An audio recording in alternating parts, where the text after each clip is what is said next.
Powered by the Montana Television Network. This is the 5:30 News on Q2, Montana's news leader. Good evening and thanks for joining us. I'm Russ Riesinger. And I'm Jeanelle Slade. In just 30 minutes, the last ever siren test will echo across Yellowstone County. As the sirens are dialed down, safety now moving to the palm of your hand. But with that comes concerns as to what about those who do not use smartphones? Well, tonight the first test of Yellowstone County's new emergency alert system, Code Red. Q2's Samantha Sullivan joining us now with more. Sammy? Well, Russ and Jeanelle, there are still a lot of questions out there about this new system, especially for those who don't have or don't often use smartphones. The good news for those folks, you can sign up using a computer to get alerts to a landline or even to an email address. Now, the county decided to make this switch so that important emergency alerts would go out to more people and be able to give more detailed information. The current sirens only cover about 1% of the land area of Yellowstone County and are only used for weather emergencies, whereas the new system can help alert residents about other emergency situations like evacuations, flooding, as well as hazmat situations or even criminal activity. Now, for more information on how you can get signed up, you can find this story on our website, ktvq.com. Jeanelle and Russ. All right, thanks, Sammy. A bill that seemed to sail effortlessly through the legislative session this year aims to further give sexual assault survivors justice. Now, the timing comes at a time when nationally we recognize Sexual Assault Awareness Month. Q2's Andrea Lutz breaks down that bill and what it means for sexual assault survivors going forward. Andrea. Well, that's right, Russ and Jeanelle. Years ago, Attorney General Tim Fox launched a sexual assault task force. It happened at a time when nationally there was a growing concern over untested rape kits stacking up in evidence lockers across the country. Senate Bill 52 aims to lock in the progress of that task force and continue to regulate how cases are investigated. And Governor Steve Bullock signed it into law on Tuesday. Now, the bill accomplishes four main things: develop a timetable for how those kits are collected, give victims a way of understanding their rights, establish a 4-year mandate for all rape kits to be reviewed, and develop a rape kit tracking system that will memorialize what the state has already put into place. I think that's an important step so that survivors feel like they have more information about what's going on. We've heard a lot of survivors say that they just felt cut out of the process in the past. And so we want to definitely improve that. Okay, so there is more about this to tell you about. The State Crime Lab in Missoula has now seen an influx in kits. And so this will give that agency a little bit more investment to help handle that.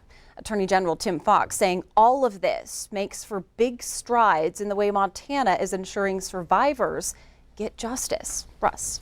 All right, thank you, Andrea. We've got new details on a Billings woman's arrest for an early morning stabbing that happened on Monday. Court documents state it all happened during a drunken argument with her twin sister. Jamie Messerly was arrested Monday after police responded to a residence in the Heights to find a woman suffering from stab wounds. The victim, who was not named, told officers Messerly was her twin sister. In an interview with officers, she said they'd been drinking at the residence with another friend. When Messerly became extremely drunk, the two began to fight, and Messerly pulled out a knife and stabbed her sister in the back and the arm, according to police. The victim was transported to the hospital with non-life-threatening injuries. The death of a young Lockwood student has spurred a call for action. The school and authorities not releasing any details about the situation, but a post on the school's Facebook page states a tragedy happened resulting in the death of a student. Now, counselors will be available for Lockwood students during the Easter break to help those students deal with the death. It states, quote, even though this accident happened while at home and not at school, we believe it is best to inform all intermediate school parents of the situation, as all our students will likely be affected emotionally. The administration asked that parents be prepared for discussions at home. There are no classes on Thursday, Friday, and Monday due to spring break. Counselors will be available on Thursday from 8 a.m. to noon at the intermediate office in Lockwood. Yellowstone Boys and Girls Ranch counselors will also be available at other times over the weekend. For more details on those available times, go to this story at ktvq.com. The governor's Drought and Water Supply Advisory Committee says despite an unusual winter, water levels are looking pretty average across Montana so far. According to today's report, the northwestern corner of the state is abnormally dry right now. Most of the state is currently not in drought conditions. Officials say February's snowpack made up for a previously dry winter. Department of Livestock Executive Officer Mike Honeycutt warned this winter was particularly rough on calves. He said spring melt has the potential to cause more problems for ranchers. We got a lot of water yet to move, and so there could be a lot of flooding impacts, a very wet landscape to work with, which could affect movement and management of animals. Honeycutt says his office will pay close attention to the hay crop as well as how spring flooding is affecting the Midwest part of the country. That's where Montana beef is often marketed. Well, with the melting of snowpack also comes the expectation for wildfire season. And earlier this month, the National Interagency Fire Center said this year's fire season will be about average for any significant wildfires through the month of July. But the agency also says to take these predictions with a grain of salt because minor changes in our weather pattern could change everything very quickly.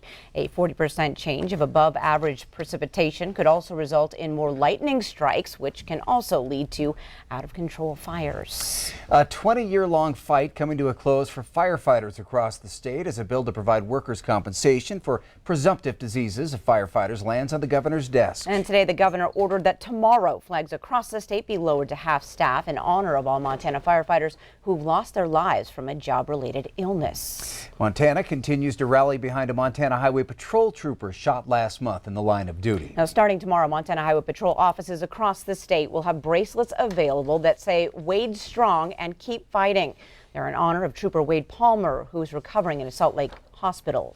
Palmer was shot March 15th while searching for a shooting suspect who'd already left one person dead and 2 others injured in Missoula. Those bracelets are available for a minimum donation of $5. The closest MHP district office is on South 27th Street here in Billings. Now, those proceeds go directly to the Palmer family, and the bracelets will be available until they sell out. Coming up on tonight's 5:30 News, one woman's grief helped others find new life, and now she's hoping to save more people in honor of her son. Her story next. And in sports, a championship day for Billings golfers at the Frontier Conference Tournament. Scott hears from your winners coming up. And coming up in weather, it's going to be warming up so much, sports coats may be optional. We're talking temperatures getting into the upper 70s. We'll tell you all about that before we get the rain on Easter Sunday in a few more minutes. You're watching MTN News with Jeanelle Slade and Russ Riesinger. Storm Tracker weather with Bob McGuire. And sports with Scott Breen. This is the 5:30 News on Q2, Montana's news leader.